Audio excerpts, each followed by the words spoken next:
네, 안녕하세요. JB입니다. 멤버십 회원이신 일랜드킴님과 최수민님이 소중한 슈퍼땡스 후원을 보내주셨는데요. 정말 감사드리고요. 앞으로도 많은 도움 받으실 수 있게 최선을 다하겠습니다. 그리고 어제 시황에 대해 이야기하기 전에 한 가지만 말씀드리고 시작하자면요. 저는 어젯밤에 올린 멤버십 전용 영상을 통해 말씀을 드렸지만 며칠 전 들어갔던 DPST를 일단 절반 물량 익절 완료했습니다. 요즘 은행주가 분위기가 정말 좋고 어제도 또 폭등을 하길래 우선 절반을 익절했는데요. 저와 같은 페이스로 진행을 하신 분들은 아마 두 자릿수 이상의 수익률을 이번에 보셨을 텐데 정말 축하드립니다.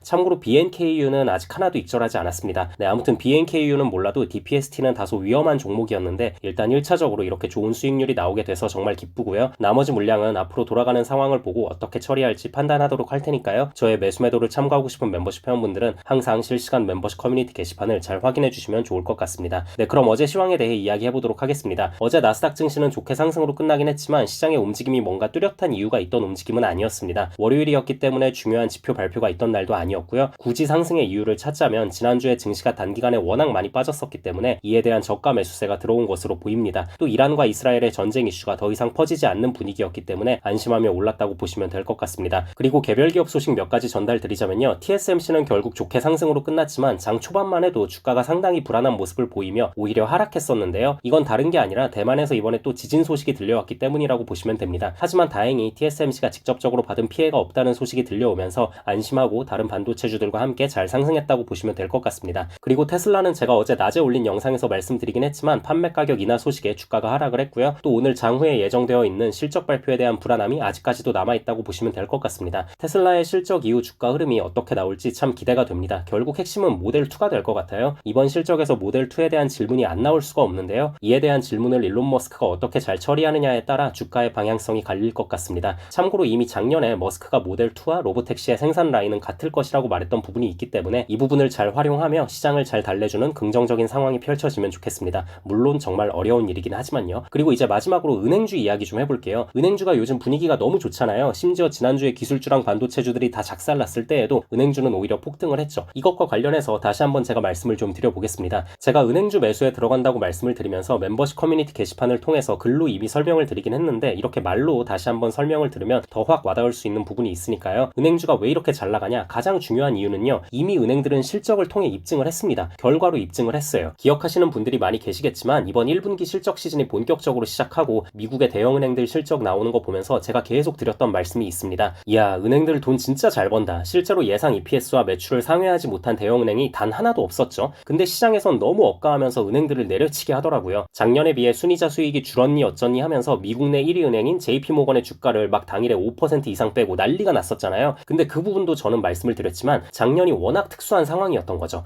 은행 위기가 터지면서 중소형 지역은행들이 파산하고 난리가 났었다 보니까 사람들의 예금이 안정적인 대형은행으로 급격히 더 몰리면서 가뜩이나 평소에도 돈을 잘 벌던 대형은행들이 이례적으로 더 많은 추가 수익을 거둘 수 있었던 것 뿐인데요. 핵심은 뭐냐면 작년보다 수치가 좀 떨어졌다고 해서 그 떨어진 수치가 결코 나쁜 수치가 아니거든요. 은행들은 여전히 돈을 쓸어 담고 있습니다. 그리고 대형은행들의 순이자 수익이 감소한 건 대형은행에서 빠진 돈들이 이자율이 높은 지역은행들로 다시 흘러들어갔을 가능성이 높기 때문에 지역은행들 입장에선 마냥 악재가 아니며 오히려 뱅크런 이슈를 완전히 떨쳐버리고 은행 섹터가 전체적으로 건강해지는 상황이 펼쳐진 것일 수 있다고도 말씀을 드렸습니다. 그리고 결정적으로 지금 주식시장에 돈이 넘쳐 흐릅니다. 지난주에도 보면 그동안 많이 오른 기술주와 반도체주의 하락이 컸던 것뿐이지 전통적인 산업군 위주로 포트 구성이 되어 있는 다우지수는 그 난리가 났던 상황에서도 오히려 좋게 잘 상승했거든요. 그러니까 이게 의미하는 게 뭐냐면요. 시장은 지금 빅테크와 반도체주들의 실적에 대한 불안함으로 그곳에서 자금을 뺀 후에 확실하게 보장된 은행 섹터로 밀어 넣었다고 해석해 볼 수도 있는 겁니다. 네, 그럼 슬슬 영상 정리하자면요. 아무래도 제 영상을 보는 대부분의 구독자분들은 기술주와 반도체 섹터에 가장 많은 투자를 하고 계실 거예요. 아니, 많은 정도가 아니라 거의 몰빵 수준으로 기술주에만 투자를 하고 계실 텐데요. 그게 나쁘다는 말은 아닙니다. 저도 기술주 투자 비중이 가장 높고 결국 그렇게 기술주 위주의 투자로 방향성을 가져가는 게 맞다고 생각합니다. 하지만 주식시장이라는 게 마냥 언제나 기술주 위주로만 흘러가는 건 아니거든요. 분명 중간중간 폭락의 소나기가 찾아오는 구간들이 있어요. 이럴 때를 대비해서 미리미리 전체적으로 시장의 섹터를 두루두루 잘 보는 연습을 해두시면 이렇게 폭락이 찾아왔을 때 약간이라도 마음의 위안을 얻을 수가 있습니다. 물론 계좌는 기술주 위주로 구성되어 있기 때문에 전체 수익률은 어쩔 수 없이 타격을 받을 수밖에 없겠지만 그래도 그 와중에 다른 종목으로 수익을 낼 수 있는 요소가 분명히 있습니다. 이번에 저와 같이 은행주 투자 진행한 멤버십 회원분들은 느끼셨겠지만 TQQQ와 SOXL의 폭락과는 별개로 BNKU랑 DPST로 두 자릿수 이상의 나름 의미 있는 수익을 단기간에 내니까 나름 굉장히 멘탈 관리에도 좋고 마음의 위로가 되지 않습니까? 또 기술주 워낙에 좋아하시고 어차피 장기 투자로 들고 가시니까 이렇게 은행주 단타로 진짜로 수익 낸 거로 그동안 많이 떨어진 기술주에 추가 매수를 들어가셔도 되는 거고요. 네, 아무튼 저는 우리 구독자 여러분들 그리고 좀 더 깊게 들어가서는 우리 멤버십 회원분들이 화려해 보이는 기술주에만 너무 매몰되어 있지 말고 좀 더 넓고 다양하게 시장을 해석하는 능력을 잘 키우시면 좋겠습니다. 그럼 오늘 영상은 여기까지 하도록 하고요. 다음 영상에서 뵙겠습니다. 감사합니다.